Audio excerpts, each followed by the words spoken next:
Is it live, Davine? Wala kayo. Oo nga. Now live. Hindi kayo sa cellphone. All right. Good morning, New York. Morning, Magandang world. gabi, Pilipinas. Pasensya na at kami ay nagkaroon ng technical problems. Good evening, Judge, Honorable Judge Alan Hillbero. Say hi. Good evening. Philippines, good evening, Melody Moya-Manuel and Attorney Romel-Manuel. Thank you for inviting me dito sa program nyo. I'm so honored. Oo nga, honored na honored ako. Pinagpawisan tayo eh. We're so honored, Your Honor. Doon ka tumingin, Daddy. We're so honored, Your Honor. We're so honored, you're honored. Okay. So, ngayon pa very special day for us, November 15. I would like to also greet my beloved father, Eugenio Broses Moya. Oh, happy birthday, Daddy! 88th birthday. Happy birthday, Daddy. Oh, 88. 88. 8-8 tayo. So, very special. So magandang umaga po, mga tiga New York, mga tiga Pilipinas, good evening, and people of the world. Magandang gabi po sa inyo at magandang araw sa amin from New York. So, i-introduce po natin ngayon ang aming law partner, si Attorney Romel-Manuel. And may special guest kami, ang aking best friend since high school, na ngayon ay your honor na, na naghintay ng pagkatagal-tagal dahil sa aming technical issues. So, magbigay po tayo ng kaunti lang na introduction sa ating mga sarili since na-introduce nyo na yung sarili nyo na very detailed doon sa naipalabas na ngayon sa YouTube. So, this is just a brief continuation of your introduction just to tell something what you are doing now as a judge and you, Attorney Romel, as a partner in the law office. So, maybe we should start with Honorable Judge Alan Hillbero. I'm so proud na naandito ka ngayon sa aking program. Poging-pogi naman talaga si Honorable Alan at Attorney Manuel. The face only their mother could love. Wow. So, ako muna. Sige, ikaw muna. Okay. I'm the newest heartthrob in the judiciary. I was appointed last year only. Okay. So, Yun din ng judiciary. yun din. I already introduced myself last time, di ba? Okay. So, I'm honored pala to be in your program. You were pestering me for 2 weeks just to be your guest. So, yeah. If I know, gusto mo. Gusto mo maka-line up sina Governor Cheese and naawa ko, parang tumas naman yung subscribers na. Yeah, no need. Judge Alan, ano bang jurisdiction ng RTC branch mo? Ako, puro general yung aking court. So, ibig sabihin, lahat ng criminal cases except yung mga exclusive jurisdiction ng family court. Okay. So nilinaw yung topic natin ngayon, wala akong jurisdiction mo. Kaya nga that's the reason why Attorney Romel-Manuel is clarifying that so that people would understand that you are acting not as a judge here but as a special guest, not giving your views or point. Thank you, Attorney Romel, for clarifying that matter. So why don't you give us a brief background of your practice as an immigration attorney here in New York and all over the world? Yan. Good morning, everyone. I am Attorney Romel Manuel. I'm a practicing immigration lawyer here in the United States, based in New York City. We do family petitions, employment petitions, naturalization, permanent resident applications. We are a full-service immigration law firm. And we do like some general practice on the side, like divorce, family law, support. Sideline lang kasi ako eh. Sidekick lang ako. So that's basically our practice here in New York City. All right. Okay, sabi ko, nangako ko, I will not be using filler words anymore about all right, that's it. So I hope I will be able to delete those expressions. Okay. All right. So itanong mo yan, Moya and Manuel. So thank you to my cousin Ami Brosas for giving that title to our program. Ang Si Abi ba nag-ano? oh, Rosas? itanong mo yan, Manuel.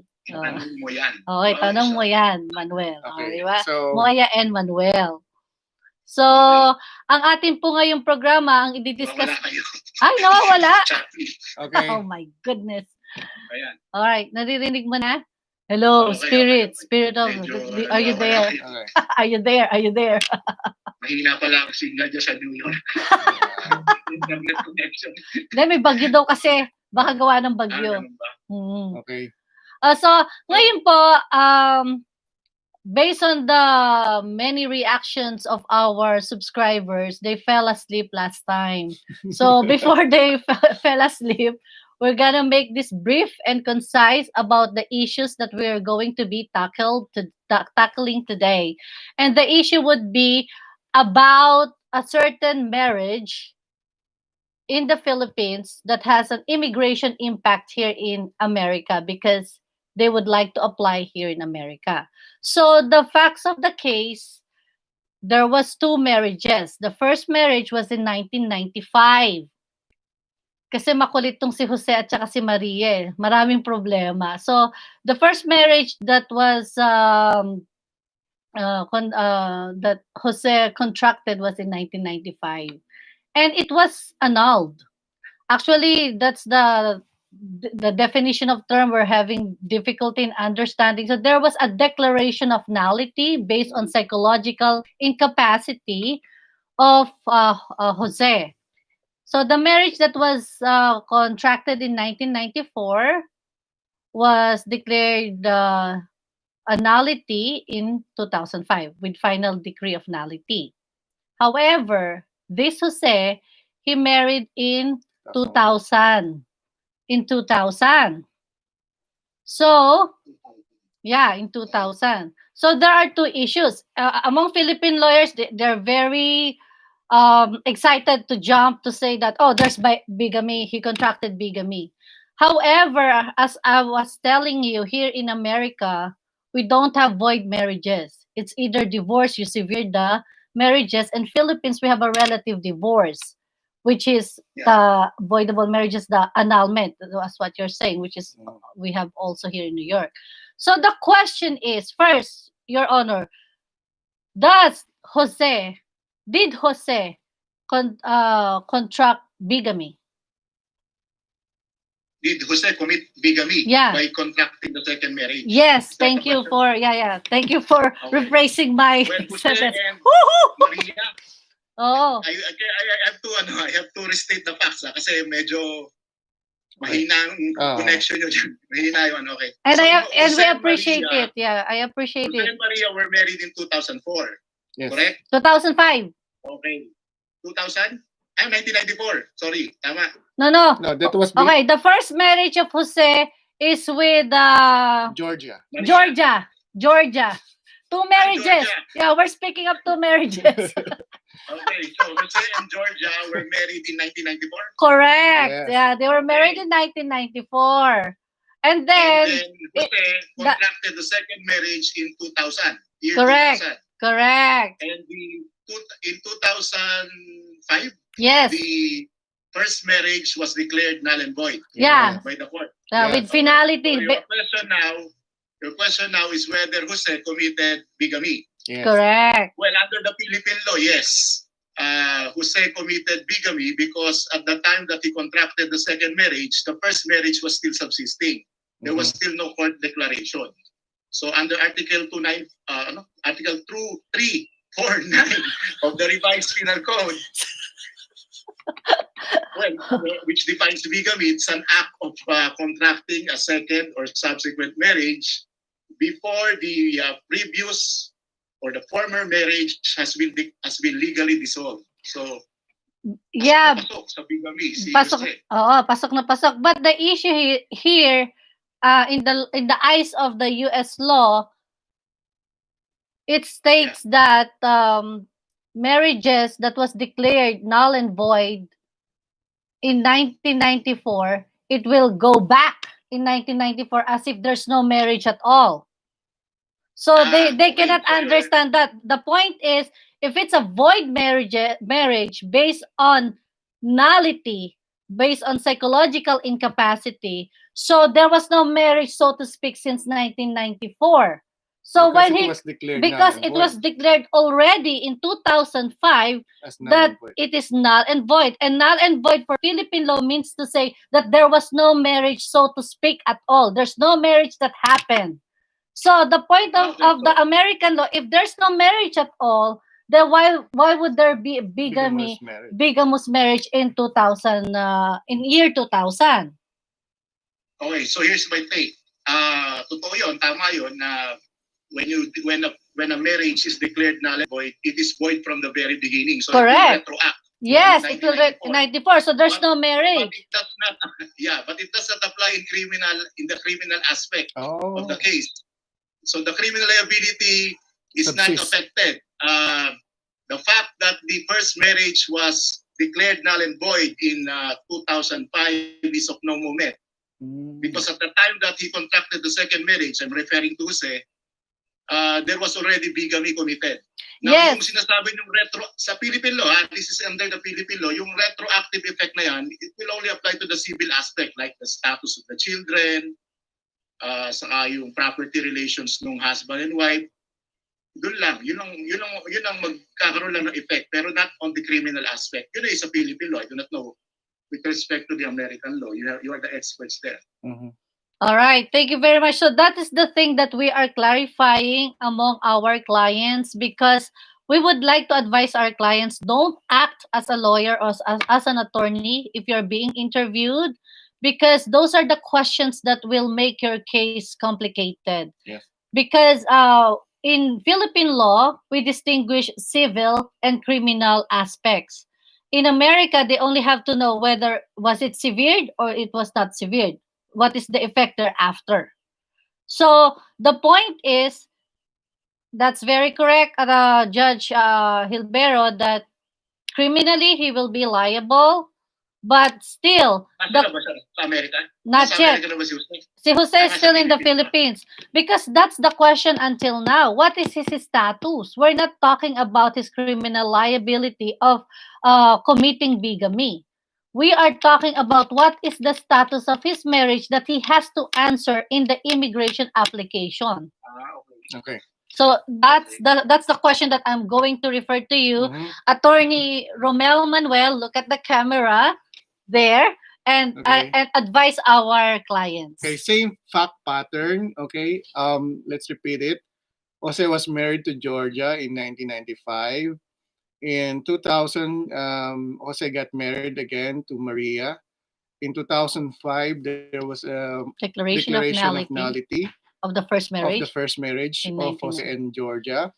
So let's say that Jose was petitioned by permanent resident parents when he was a minor. Okay? Permanent or U.S. citizen, because we have to distinguish. There's Okay. a big difference between a U.S. citizen Citizen. petitioner and a permanent resident Resident petitioner. petitioner. That's the first question that you have to ask, because there's a big difference, as what Attorney Melody said. There's a big difference between who petitioned you, because if you're petitioned by permanent resident parents or parent during the time that you were single, and eventually you get married, even let's say there was no second marriage to speak of, and the first marriage was declared void ab initio, then that's considered to be you're considered to be married for purposes of immigration law, and automatically revokes your petition, because you're a single, you're no longer a single child of a permanent resident. Okay, but if you were petitioned by U.S. Citizen parents, then if you were petitioned as a single and eventually you get married, let's say, you will just be bumped off to the next higher category, which is married children or child of a U.S. citizen or U.S. citizen parents. So it would only delay the process, but it would not revoke your petition. The only caveat here is during the time of the interview, let's say that the second marriage is still subsisting, then you have to inform the U.S. embassy where you are being Interviewed. interviewed that you already been married and you will be moved to another category. Okay. So going back to your fact pattern, what is the safest answer of Jose? If he's asked whether he married, or is he considered married Okay, let's say that Jose didn't get married in with 2000? Maria in 2000, and What should be his there was answer? a finale 2005. Let's say he was interviewed, okay, during 2005, and he is saying that, oh, I'm already single because I got a declaration of nullity already. That's a very good point. So, what is the point of view of American law? Based Because in the on Philippines, you are already Mhm. considered single, as what Judge Alan Hillbero was saying. The retroactive effect would affect the status of Jose. He will become single again. So, in the eyes of American law, what should he answer? Well, based on American law, then he has to say that he got married and he was the So he's not single anymore. he's not single anymore. Even though he did, assuming he did not contracted a second marriage in 2005, and the fact that his first marriage was declared null and void, so he still has to say that he's not Still- single anymore. Yeah, he still needs to say that he's still not single because he Oh. contracted the marriage. And So we're not the recognizing consulate will void determine marriages. whether the marriage is void or valid. Okay, so that's what we're saying now. So we don't have void marriages here in America, but Void we ab have initio marriage. we don't have void ab initio marriages here in America. Okay, so It's only it's voidable. only voidable So marriage. technically, they're viewing not. Voidable. Yeah, Mm. they're technically they're viewing annulment as like a divorce, where it only cut the ties during the time that it was declared. Even if it's a void ab initio, based on my experience, Your experience? we have a case. You have Yeah, we have a case where it was determined that even if it's void ab initio, the materiality is where you filed and got the declaration of of nullity. nullity. So they're viewing it as like a divorce where it only cut the ties and it doesn't have a retroactive effect. Yes, yes. And that they cannot understand the Philippine law, why there's a retroactive effect when in fact you will still be committing Kasi wala bigamy. silang void ab initio They marriages. don't No. have Yan, yeah. America. Yes, we So don't have that. let's go back to the fact pattern. So if, for example, Jose and Georgia got married in 1995, and Jose was petitioned in 1996 by U.S. permanent resident parents. Okay? U.S. citizen. Permanent residents first. Then in 2000, he got declaration of nullity, let's say, okay? And he was interviewed in 1999, let's say. The USCIS will not view the 2001 as having a retroactive effect back to the previous status of being single, but would view it as like a termination of the marriage only in 2000. So basically, when he was interviewed, he's still married, okay? Even if eventually he filed an appeal and said, oh, I'm already single because of the declaration of nullity. All right. Thank you very much for the clarification, Attorney Manuel. So I hope this helps our viewers, because I feel so sorry for Honorable Judge Alan Hillbero. It's already 11 o'clock in the Philippines, and he was... Oh, it's okay. Way past his bedtime. Yeah, Wala way akong bayad past. to. Kailangan Yeah. ko ito, wala akong bayad. Yeah, bayan natin, serbisyo sa bayan. O, di ba? May natulungan tayong mga kababayan sa Pilipinas and at the same time dito sa Amerika. Tama yun. Maraming Oo. bagyong dumating. Kaya yung kawawa yung taga-Cagayan sa Isabela. So, Tulungan po natin tulungan mga natin kababayan. sila. nananawagan po kami sa mga followers nila Atty. Moya, Atty. Manuel na mag-donate. Donate. Oh, mas maganda yung things. I-donate nyo na lang yero. I-donate nyo yung dingding. Kasi pag pera, baka yung mga dinonate ng mga taga-Amerika dati na sa ano na yung ang tawag ukay-ukay. Binibenta ulit. Diretso na lang yung donation kay Judge Hillbero. Maraming... Yung batch natin, Melody. Ha? Yung batch natin, puro donation na. Oo nga oo. Mabuting nakakatulong kaysa tayo tulungan. Okay na yun. Oo. Mas masaya, di ba? Okay. Ayun, maraming salamat. Thank you very much, Judge Hillbero. Salamat. Judge Alan. Kala ko, imbitahan niyo ko sa New York, yung pala dito lang. Well, we are always invited here in New York. Yeah, si Maring Carol at saka mga bata. Yeah. After COVID, you owe me one dinner. Yeah. Yun lang? May casa e su casa. Yeah. Huwag na kayong mag-hotel. Sa bahay na lang namin. Ngayon magandang Mga babae na lang. Mga babae nyo. Of course! Maliit lang parang isang garahe lang ni Trump. Okay. Ngayon magandang mag-invite kasi may COVID. Punta ka na. Punta kayo dito sa amin. You're very welcome. Welcome po kayo sa amin. Nag-spike na ngayon dito. 2022, no? After, magka-vaccine na tayo. May vaccine na kami dito. Oo nga. Sabi wala pa. Okay. Maraming salamat. Marami. Oo, thank you. Salamat sa mga viewers na Salamat sa mga viewers, sa mga clients. Please subscribe. Nag-guess na ako. Yubin. Si Judge Yubin. Si Judge Yubin, nag-guess na.